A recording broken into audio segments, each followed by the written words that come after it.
அன்பு நேயர்களுக்கு வணக்கம். பாட்டை பற்றி இந்த நிகழ்ச்சியில் இன்னைக்கு நாம் எம்எஸ் விஸ்வநாதன் போட்ட ஒரு டியூனுக்கு கவியரசர் கண்ணதாசனும் வாலி அவர்களும் எழுதிய ஒரு பாடலை பற்றி தான் பார்க்க போகிறோம். அந்த பாடலில் கவியரசர் கண்ணதாசன் எழுதிய பாடல் படத்தில் தேர்வு ஆகலை, ஆனால் வாலி எழுதின பாடல் ஒரு படத்தில் தேர்வாயிருக்கு. அது எப்படிங்கிறதையும் அந்த பாடலுடைய சிறப்பை பற்றியும் இந்த நிகழ்ச்சியில் இன்னைக்கு நாம் பார்க்கலாம்.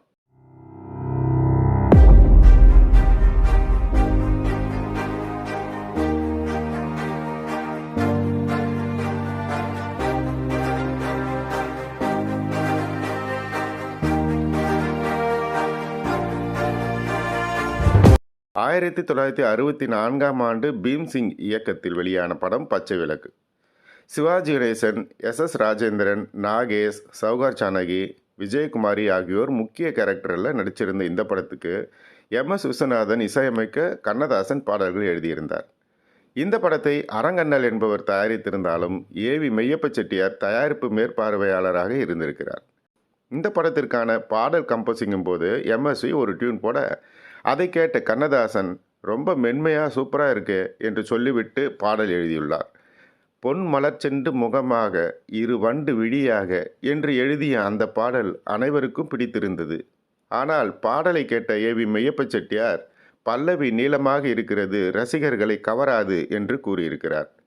இதை கேட்ட கண்ணதாசன் டியூனுக்கு தான் பாடல் எழுதியிருக்கிறேன் என்று சொல்ல, நான் டியூனையும் குறை சொல்லவில்லை, பாடலையும் குறை சொல்லவில்லை, ஆனால் பல்லவி நீளமாக இருக்கிறது என்று கூறி வேண்டாம் என்று கூறியுள்ளார்.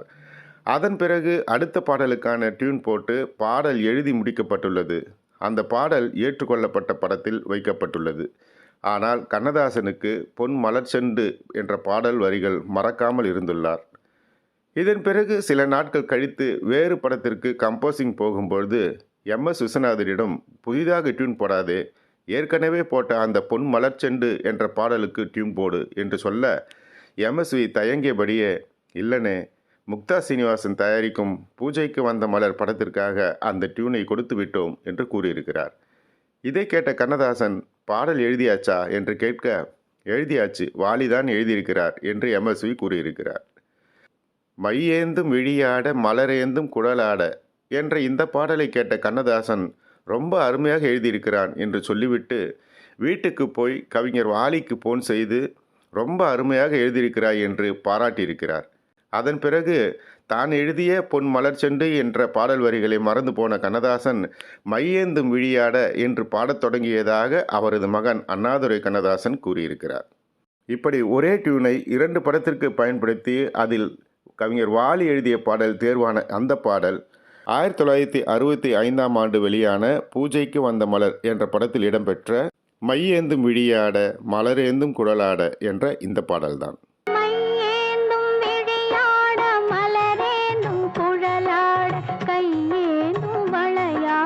காதார் குழையாட பைம்பூன் கலனாட கோதை குழலாட வண்டின் குழாமாட சீத புனலாட சிற்றம்பலமாடி என வரும் திருவெம்பாவை பாடலில் தன்னை மறந்து போன கவியரசர் அதே தாக்கத்தில் 1963 ஆண்டு வெளிவந்த பெரிய இடத்து பெண் என்ற படத்தில் கட்டோடு குழலாட ஆட என்று மென்மையான காதலை நம்மை தாளாட்டும் விதத்தில் எழுதியிருப்பார்.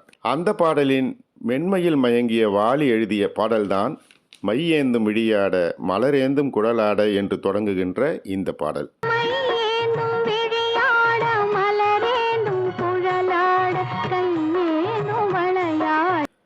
பாடல் முழுவதும் சிருங்கார ரசமாக எழுதப்பட்டிருக்கும். ஆனால் இலைமறை காய் போல மிகவும் மென்மையான வார்த்தைகளை கையாண்டிருப்பார் காவிய கவிஞர் வாலி அவர்கள். ஏவி மெய்யப்ப செட்டியார் கூறியது போலவே சற்று நீளமான பல்லவிதான் என்றாலும் வாலியின் மயக்கும் சொற்களால் உவமைகளின் சங்கிலி தொடர்பால் மனத்தில் தைத்து கொண்டும் நிற்கும் பாடலாக அமைந்திருக்கிறது இந்த பாடல். இசைக்கருவிகளில் இனிமையானது புல்லாங்குழல் இசை. அதன் இசை இன்பத்திற்கு இணையானது குயில். குயிலின் கான குரலினை ஒத்ததாக என் பாடல் இருக்கும் என்று பாடுகின்ற பி. சுசீலா அம்மாவின் குரல் உண்மையிலேயே குயிலின் கானத்தைப் போலவும் குழலின் இசையைப் போலவும் இனிக்கும்.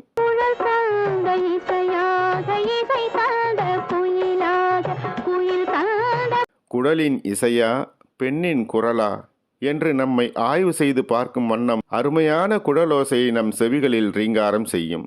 அந்த பாடல் வரிகளின் சொற்களையே குழலில் வாசித்திருக்கும் சிறப்பு சொல்ல வார்த்தைகள்தான் ஏது?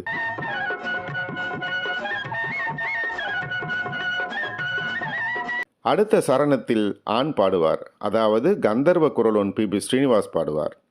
மனைவி என்ற உறவாக வந்த விளக்கு, உயிராக விளங்குகின்ற சுடர் என்று ஒளி வீசுகின்ற உனக்காக நான் வாழ்வேன் என்று கூறுகிறான் தலைவன்.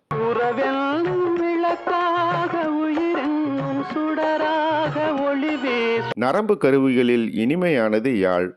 அதை மீட்டும் விரல் கொஞ்சுவது போல் இருக்கிறதாம்.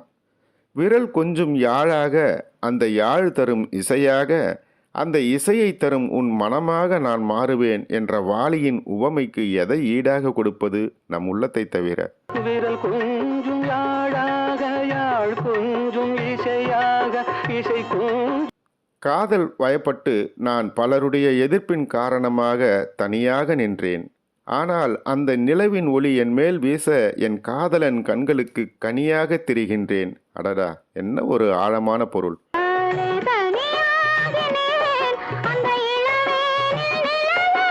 அடுத்து ஆண் பாடுகிறான். காதலித்த நாள் முதல் தூக்கத்தை தொலைத்து போராடினேன், உன் இதழில் இதழ் வைத்த நேரத்தில் சீராகினேன் என்கிறார்.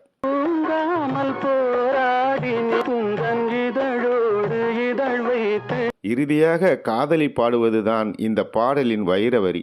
அது மட்டுமல்ல, காவிய கவிஞர் என்று வாலிக்கு பேர் வாங்கி தந்ததே இந்த பாடல் வரியாகத்தான் இருக்குமோ என்று நம்மை ஐயுறச் செய்கிறது. என் அழகை, அதாவது இந்த அழகான பருவ உடலை அவனுக்கு விருந்தாக பரிமாறினேன். விருந்தாக்கியது என்னவோ அவனுக்குத்தான், ஆனால் பரிமாறிய நானே பசியாறி போனேன். அடடா, அழகான விருந்தொன்று பரிமாறினேன், அதை பரிமாறும் நேரத்தில் பசியாறினேன்.